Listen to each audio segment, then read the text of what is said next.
Quelques jours après cet incident, Khalifa TV s'en prend à son tour aux députés français. Actualité, disons-le, pour aujourd'hui, puisque vous aurez remarqué que depuis pratiquement 15 jours, le plus grand escroc, et je le dis et je l'assume, de la politique en France, il a pour nom, on va le citer, Noël Mamère.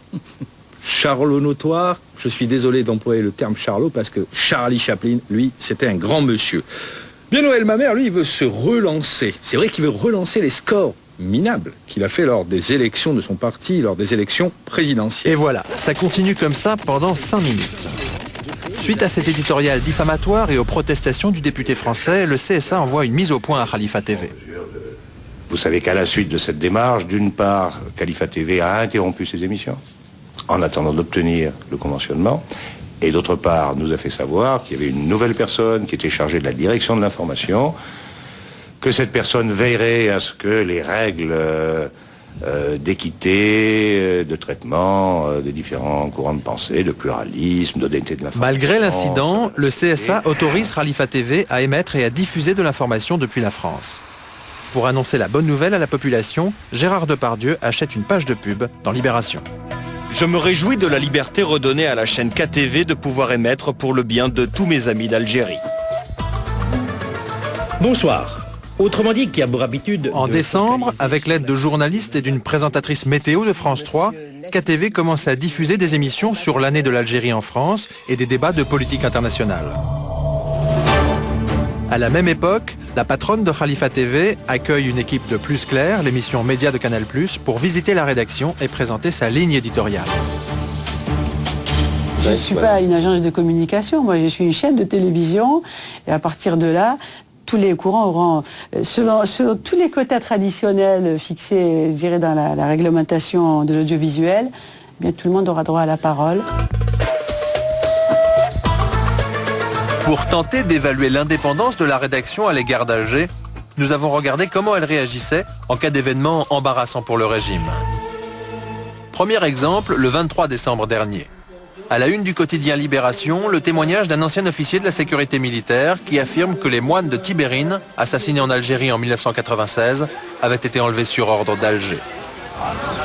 Le soir, la plupart des JT français prennent le scoop au sérieux, mais pas Khalifa TV qui décide de ne pas évoquer l'affaire à l'antenne. Deuxième exemple, le 12 janvier dernier. Pour la deuxième fois en une semaine, des opposants algériens manifestent à Paris. Ce qu'ils dénoncent, c'est la façon dont les manifestations kabyles sont réprimées depuis 2 ans en Algérie. Au printemps 2001, une centaine de manifestants avaient été abattus en quelques semaines par les forces de l'ordre. Sur ces images, tournées par un vidéaste amateur, les gendarmes s'en prennent aux manifestants kabyles avec l'aide de mystérieux civils. Parmi les manifestants abattus, beaucoup sont tués par des tirs tendus des gendarmes.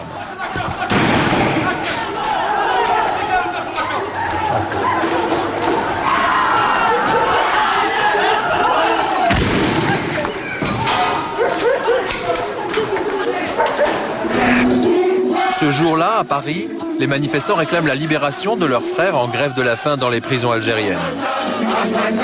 Sur la tribune, le ton est très critique envers l'année de l'Algérie en France, une opération soutenue par le groupe Khalifa. L'Algérie est mon pays. Je suis fier aussi de faire la nage algérienne, mais pas cette année. Cette année de la honte. Cette année qui exhibe des milliards de dollars. Cette année qui exhibe la politique qui assassine. Comment aujourd'hui le pouvoir français peut accueillir en France, sur le sol français, cette Algérie? Je croyais que c'était un pays de la liberté. Des milliers d'Algériens qui manifestent à Paris, logiquement cela devrait intéresser Khalifa TV. Merci d'être avec nous pour un nouveau tour d'horizon de l'actualité. Les derniers développements... Mais le soir, alors que certaines chaînes françaises évoquent l'événement, surprise, le journal de KTV n'en dit pas un mot. L'Algérie n'est évoquée qu'au milieu du journal, notamment à propos d'une expo organisée dans le cadre de l'année de l'Algérie en France. Comment prolonger la rencontre privilégiée entre 2 hommes d'État, l'émir Abdelkader et Napoléon III? À la suite de cette affaire, nous avons demandé aux responsables de la rédaction, dont certains sont des professionnels expérimentés, pourquoi ils n'avaient pas parlé de la manifestation des Kabyles. Ils n'ont pas souhaité s'exprimer devant notre caméra. L'absence de Khalifa TV le jour de la manif est d'autant plus étonnante que dans la rue, les jeunes avaient des choses à dire, notamment sur les rapports entre la France et l'Algérie. On dit souvent que la France n'intervient pas en Algérie. Allez dans le sud algérien, vous verrez que la France est présente et bien présente. Personne ne dénonce les agissements du pouvoir. Mais dans le sud algérien, ils sont bien là. Pour signer les contrats en millions de dollars, en milliards de dollars, ils sont toujours là. Ce sera toujours pareil. Le 6 novembre dernier, l'année de l'Algérie en France est présentée officiellement à Paris. Présidée par Hervé Bourges, elle est inaugurée le 31 décembre par un concert à Bercy. Organisé en collaboration avec les autorités algériennes, l'événement est également soutenu par le groupe Khalifa. Plutôt montrés du doigt par les temps qui courent, les jeunes Français d'origine algérienne sont venus en nombre. Pour une fois, ils ont le droit d'être fiers de leur origine. Vive l'Algérie! On est là pour faire la fête, pas d'amalgame ou tout ce qui se passe au niveau de la politique de nos jours. C'est l'année de l'Algérie en France et on est là pour faire la fête. Puis le dernier mot, on passe un petit coucou à M. Sarkozy, il se reconnaîtra. Voilà. Devant Bercy, de jeunes opposants distribuent des tracts hostiles au régime. Dans la salle, les organisateurs tentent au contraire de récupérer les jeunes. Sans vous, il n'y a pas de joie ce soir. Sans vous, il n'y a pas de bonheur ce soir. Comme pour assurer une bonne couverture de l'année de l'Algérie en France par les médias du service public, les organisateurs en ont fait des partenaires de l'opération. Aujourd'hui, France 2, France 3, France 5, mais aussi Radio France sont associés à l'événement, tout comme le groupe Khalifa. Mais depuis quelques semaines, des ONG comme Reporters sans frontières ou des entreprises comme la Fnac commencent à se poser des questions sur cette année de l'Algérie en France qui évoque si peu les vrais problèmes des Algériens. Plus grave, depuis quelques mois, le régime s'appuie sur l'événement pour essayer de faire oublier les crimes de la sale guerre, comme par exemple les 7000 Algériens disparus après avoir été arrêtés par les forces de sécurité.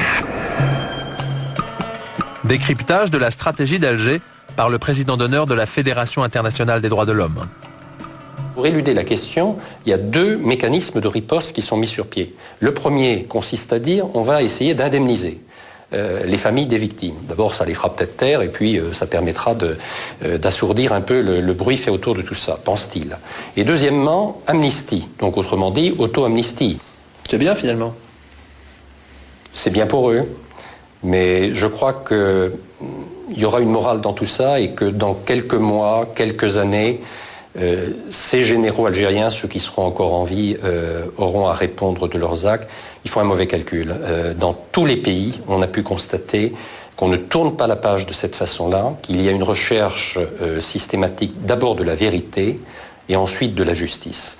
Et il n'y a pas d'autres exemples, qu'on prenne les pays d'Amérique latine, qu'on prenne l'Afrique du Sud, qu'on prenne aujourd'hui le voisin marocain.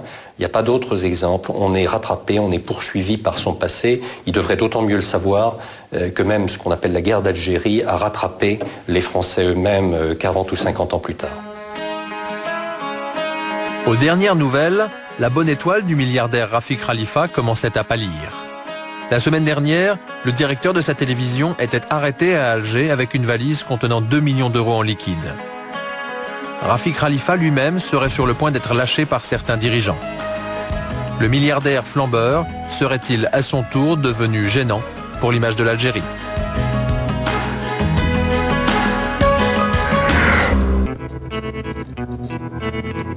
Pour enquêter en Algérie, notre équipe a travaillé clandestinement.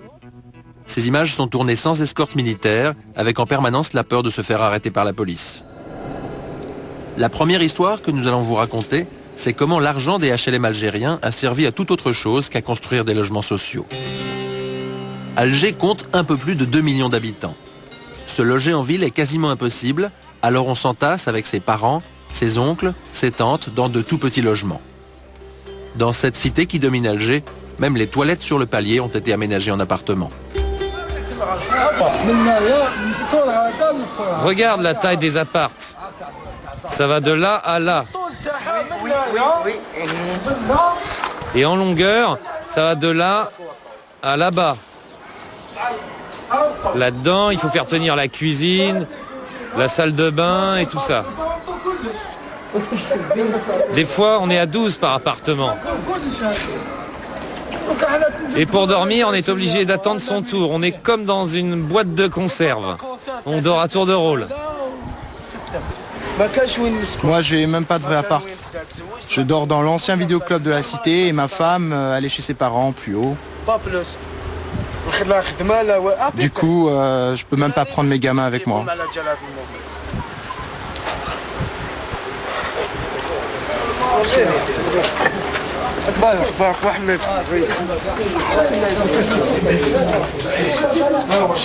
Voilà, ça c'est la petite banquette où je dors.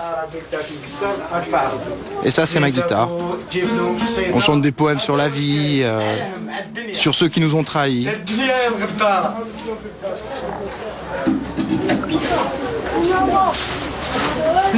Et ça c'est notre jeu de dames. Quand on s'emmerde, on joue aux dames. L'Henri d'échelle.